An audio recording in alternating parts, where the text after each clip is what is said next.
Okay, well, here we are at Sundown Garage.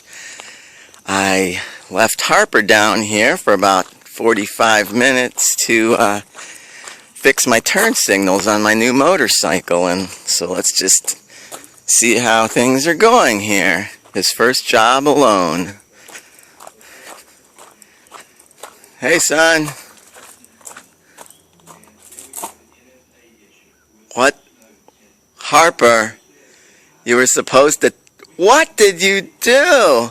Harper, it's my new bike. What'd you do? I just rode it this morning. Oh my... You were supposed to fix the turn signals.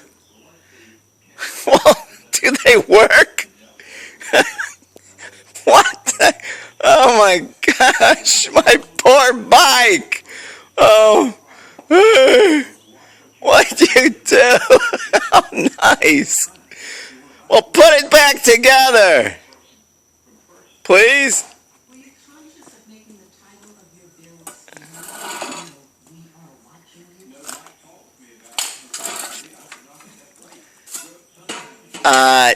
That's okay.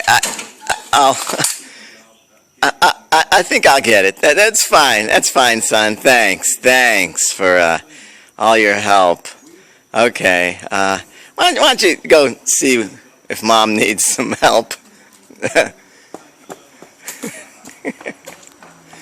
Okay.